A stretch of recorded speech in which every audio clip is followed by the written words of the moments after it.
The annual Black Business Summit is themed 20 years of broad-based economic empowerment.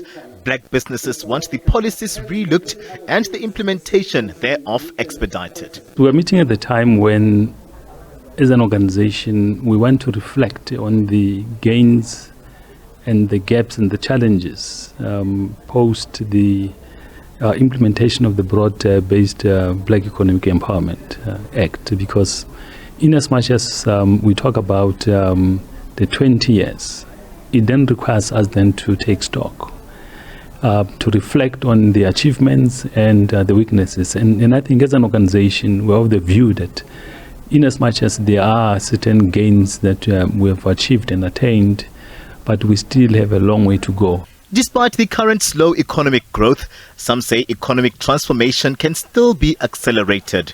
Transforming the economy and growing the economy go hand in hand. You cannot have growth without transformation, cannot have transformation without growth. So inclusivity is at the center of what we need to do. But we need concrete measures to deal with it. And it's not just like we think about asset redistribution or all those sorts of things. It must be embedded on a growth strategy. Equally, the growth strategy must be embedded on a transformation strategy. We must be clear about what are those measures to reduce inequality. Young people also participated in the panel discussions, calling for lawmakers to keep the younger generation in mind when refining the country's economic policies. We need to be able to critically reflect on what immediate interventions we need to put in place to ensure that we get young people viably engaged. Whether we really want to be market fundamentalist or we want to be developmental and ensure that all and sundry in the country effectively participate and find expression in the confines of the economic landscape of South Africa. The slow pace of implementation of the policies has been attributed to, among others, a leadership disconnect, with government admitting that more needs to be done. There's also a consensus that scrapping the policies will do an injustice to the country's democracy. We can say government has not been in itself doing the enough due diligence to protect those transformational policy perspective agendas and programs.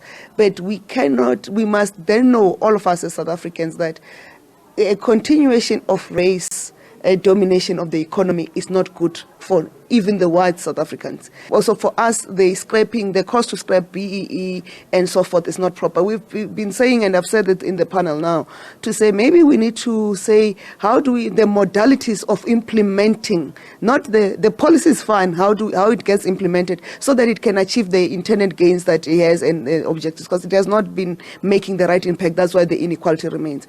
Economists say only time will tell if the talk started will find meaning, citing a trust and credibility deficit between the business community and government. For a lot of citizens, anecdotally, BEE has worked for some people. It hasn't worked for the country at large.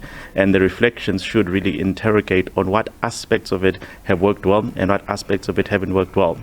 Those in the business community and government in agreement that 20 years later, the country's broad-based economic empowerment policies have not reached their intended purposes. They continue to take stock as they push for economic growth, meaningful transformation and empowerment for those in the business sector.